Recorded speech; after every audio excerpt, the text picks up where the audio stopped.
અષાઢી બીજે વીજળી ના થાતી, કેવા સંકેત મળ્યા.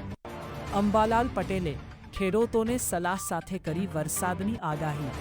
આગામી 21 જુલાઈની આસપાસ બંગાળના ઉપસાગરમાં એક નવું વહન સિસ્ટમ સક્રિય થવા જઈ રહ્યું છે, જેને કારણે 21 થી 25 જુલાઈ દરમિયાન રાજ્યના વિવિધ ભાગોમાં સારો વરસાદ થવાની પૂરેપૂરી શક્યતા છે. અંબાદાદ.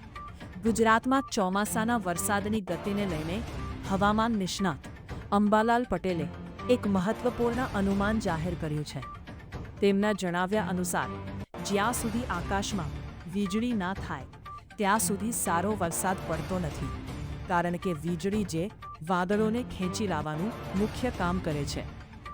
ચાલુ વર્ષે અષાઢી બીજના દિવસે વીજળી ના થઈ હોવાથી હવે અષાઢ સુદ પાંચમ સુધી રાહ જોવી પડશે, અને જો ત્યારે પણ વીજળી ના થાય તો અષાઢ સુદ નોમ સુધી આશા રાખવી રહી.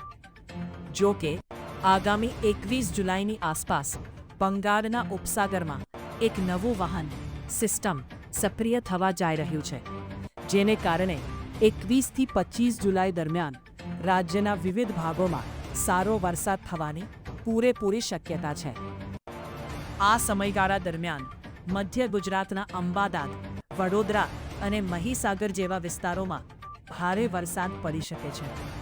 આ ઉપરાંત ઉત્તર ગુજરાતના મહેસાણા અને પાટણમાં પણ સારા વરસાદની સંભાવના છે, જ્યારે સાબરકાંઠા અને અરવલ્લી જિલ્લાઓમાં છૂટો છવાયો વરસાદ જોવા મળી શકે છે.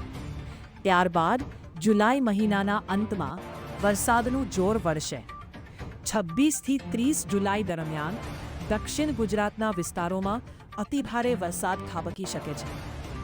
આ સાથે જ સૌરાષ્ટ્ર કચ્છમાં પણ મેઘમહેર જોવા મળશે, જેમાં કચ્છના કેટલાક વિસ્તારો તેમજ પોરબંદર અને દ્વારકામાં સારો વરસાદ થઈ શકે છે, જ્યારે જામનગરમાં હળવાથી ભારે વરસાદની શક્યતા છે.